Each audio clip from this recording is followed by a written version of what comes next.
today on CityCast Madison. Remember this jam? At the car wash. Working at the car wash, yeah. Singing with the feeling now. Car wash, yeah. Yeah, that's the soundtrack from the classic 1976 movie Car Wash. The award-winning movie was considered ahead of its time with its social and cultural critique of the era. It was the first movie by a Black director shown at the Cannes Film Festival. And its director was a UW alum who first fell in love with film in the dark rooms of Madison. Michael Schultz went on to direct the movie Cooley High and episodes of the TV series Blackish and All American, just to name a few. We caught up with the trailblazing director about how his time here shaped him and American cinema. It's Wednesday, February 22nd. I'm Bianca Martin, and here's what Madison's talking about. Michael Schultz, hello. Thanks for joining us on CityCast Madison. I'm glad to be a part of it. So hello to you and hello to Madison. What's fun is you studied at UW-Madison, and I understand from my research that you fell in love with movies in a new way, watching foreign films in a dark room on campus. We share that. For me, it was films by directors like Ingmar Bergman and Francois Truffaut and Anya Sparta. So how did that time influence where you are today? It started everything. I was studying astronautical engineering at Madison, at UW. And I discovered very quickly in my freshman year that I was not cut out to be an engineer. I had my sights set on being an astronaut. So my high school dreams were crushed. And I did not know what I was going to do with my life. And I spent most of my sophomore year in this little theater in Madison that played the same movies that you're referencing by these great directors, Bergman, Fellini, Zeffirelli, Kurosawa, Lelouch. And I would spend all of my non-class time in the back of this theater watching these great storytellers tell the kinds of stories that we weren't seeing in Hollywood. I kept saying, I wish I could do that. I really wish I could do that, without any clue or idea of how to get there. So the University of Wisconsin was very instrumental in the shift in a young man's dream from being an astronaut to being a director in film and television. Loving stars to going to the stars. I'm corny. I'm a terribly corny person. I feel like my life changed in the dark rooms of the UW Cinematheque Theater and the watching those movies that we're talking about. 8.5 by Fellini, just totally changed me. So I'm so thrilled to get to talk to you. Do you have any other UW-Madison memories that are dear to you, like places you frequented? Well, the student union was a big hangout for me because I learned how to play chess there. So that and the lakes surrounding the city were the playground for my learning how to sail. So I went to summer school, and that was better than normal school because the classes were concentrated, and I could learn in 6 weeks what took a whole semester to learn. And that would happen in the morning, and the afternoons were free to go sailing, play chess, watch movies, Yeah. Sounds like you really made the most of the time. Exactly. You're a trailblazing director and producer for Black cinema and cinema in general. UW-Madison is certainly still a predominantly white student body and faculty. I'm sure it was when you were there. Oh, it was so white.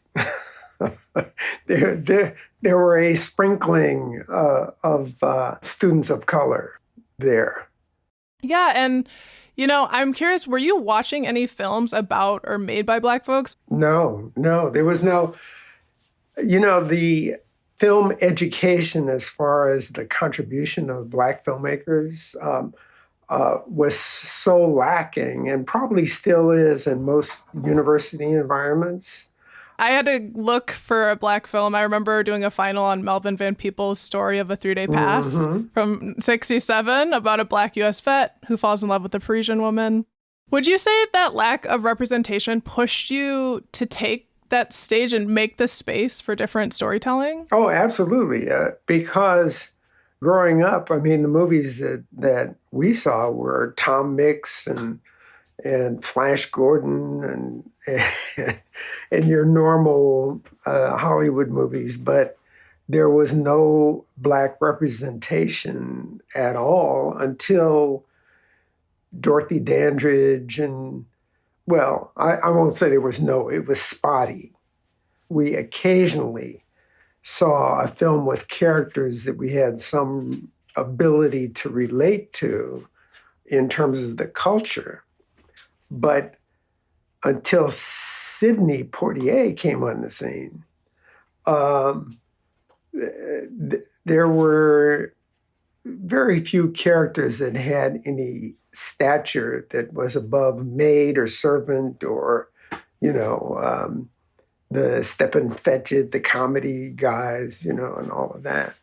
But suddenly we had a noble Black character in Sidney Poitier,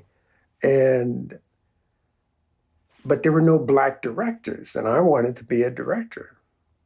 You made it happen. Well, there were none that I knew about. So, of course, there was Oscar Michaud and several that were kind of in the dustbins of history that people didn't really talk about or discover until pretty recently, in the major institutions like the Academy of Motion Picture Arts and Sciences.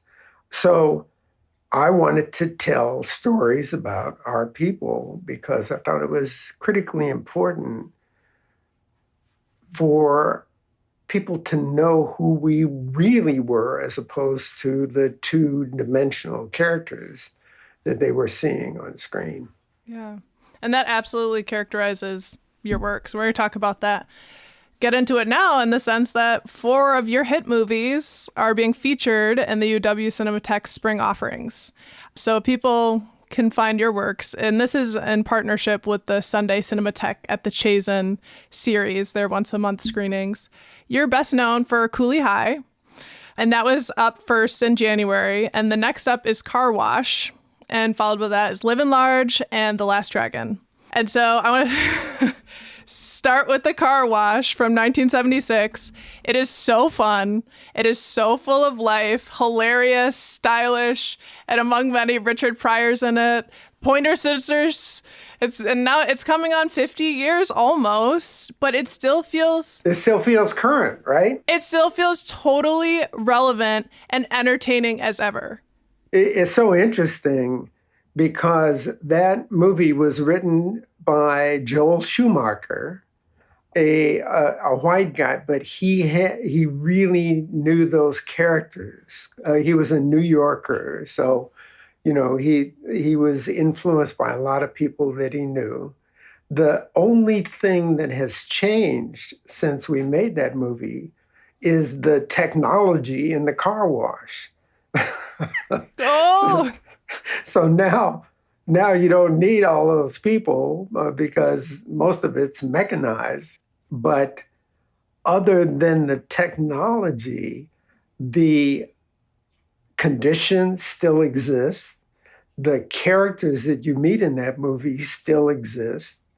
And it's interesting. I think that's why it's so relevant today, because it not only is fun, it's about something. It has real social commentaries throughout, racial issues, labor issues, gender issues, and Or for any folks who miss it or haven't, are new to hearing car wash, it's like, working at the car wash. Yeah, that song was commissioned for this movie. And, one of the lyrics from that is like, you might not ever get rich, but let me tell you, it's better than digging a ditch. There ain't no telling who you might meet, a movie star or maybe an Indian chief. All the walks of life come through that car wash. Did you know that the movie won 2 awards at the Cannes Film Festival in 1977? One for Best Music, of course, because the soundtrack was just phenomenal. And it really cemented that marriage of music and film that hadn't really been done before. The producers were young guys, and they originally had that idea to do Car Wash on Broadway as a musical. When they took it to the studio head, a guy named Ned Tannen, said, "Oh, forget Broadway. This is a movie, So he had them hire a writer and write it as a film. But when I was talking to them, I said, we'll just make it a musical and not tell anybody. Because it's not just the car wash from those that have this great soundtrack. It's, I think all of them, and especially, Cooley High, like that is a major part of that movie. Right. I was using Motown music while shooting the scenes with the kids, because it was music that they all knew, we all knew, but people in Hollywood didn't regard it as valuable or important. To them, it was Black music. So as I was editing the film, I just kept adding more and more of the Motown music to also voice some of the scenes, what was happening in the scenes. And the music became a real character in the film. I was doing all this without having a music deal with Motown. And so when we went to them and said, we want to use your music in the film, we made a really good deal with them, because this was a really low budget movie. It made it for under $900,000 because no one in the major culture valued the music at the time. Which is mind-blowing, because obviously Motown is the best music ever made. Which eventually became known. And by the time VHS was invented, they couldn't make the music deal. So Cooley High wasn't on tape for the longest time. People couldn't get it at home. They could only see it on TV. What I've observed from your movies is this masterful balance where it's like, this is very entertaining and it's got these deeper moments and these bigger social commentaries. And I was curious, was that something you were trying to do, that you set out to do, to be socially conscious in the films that you make? Absolutely. Because I feel, it's like we're telling each other stories all the time. And we kind of learn by hearing and seeing those stories. If we're not learning valuable lessons, then as a culture, as a nation, as a country, as a world, we're going in the wrong direction. In tribal days, you'd sit around the campfire and the elders would tell these stories that would guide the youth to build a better civilization. I was kind of trained in my theater work, which is how I got to do film, that what you put out there on that sacred space, which is a screen or a stage, is critically important, because you've captured the eyeballs, you've captured the ears, you've captured the mind of the audience, and what you tell them is going to affect them. You don't want to be preached to when you're sitting in the theater. You want to escape and have a good time and put yourself in somebody else's shoes. So mixing that entertainment with education has always been what I've been interested in. Yeah. And I meant to say earlier about Car Wash, like the amount of things that I saw that were homages to you and that film, and Spike Lee's, Do the Right Thing. I can't tell you the countless filmmakers that were influenced, inspired, and affected by Coolie High and Car Wash. And when you put out good messages, it kind of uplifts and inspires other people to do the same thing, What would you say the secret, if there was one, to your success is, or if there's anything you'd tell your younger self? Go for your dream. Don't doubt it.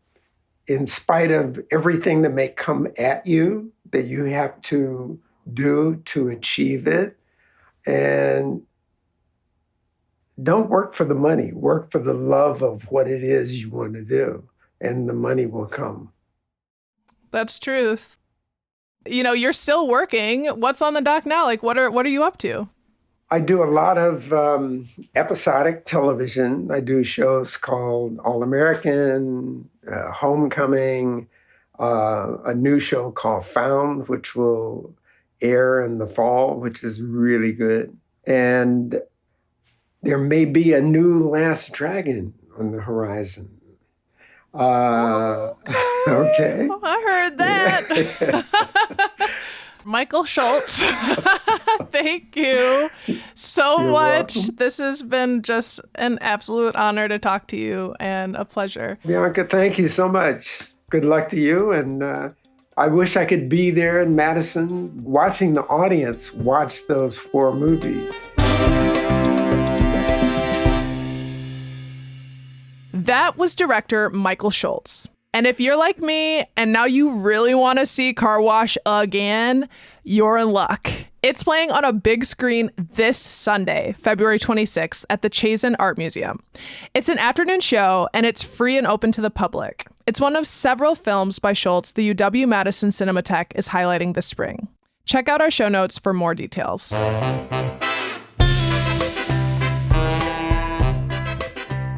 And here's what else Madison's talking about. Election results. So in the big race for a seat on the Wisconsin Supreme Court, Janet Protasewicz and Dan Kelly will be advancing to the April election. And for Madison mayor, Satya Rhodes Conway and Gloria Reyes will advance. In other news, former UW-Madison Chancellor Rebecca Blank has died of cancer. She was 67. She was called a visionary leader and an impressive fundraiser who helped raise more than $4 billion for the university. She expanded access to campus by ensuring funding for low-income students. She also led the campus through the COVID pandemic before announcing she would become the first female president of Northwestern. She was unable to take that job, though, due to her sudden and aggressive cancer diagnosis. A campus history center will be named for her, as well as a professorship, and a memorial service is being planned. The Black Business Hub on South Park Street is closing in on its fundraising goal. They just announced a $2.5 million donation from the Ascendium Education Group, a local student loan company. The Urban League of Greater Madison has raised more than $22 million for the center so far. The hub will offer business planning, mentoring, and coaching services for aspiring small business owners. That's all for today here on CityCast Madison. I'm Bianca Martin. If you enjoyed the show, why not tell a filmie about us? We'll be back tomorrow morning with more stories from around the city. Until then, keep it cool and Wakanda forever.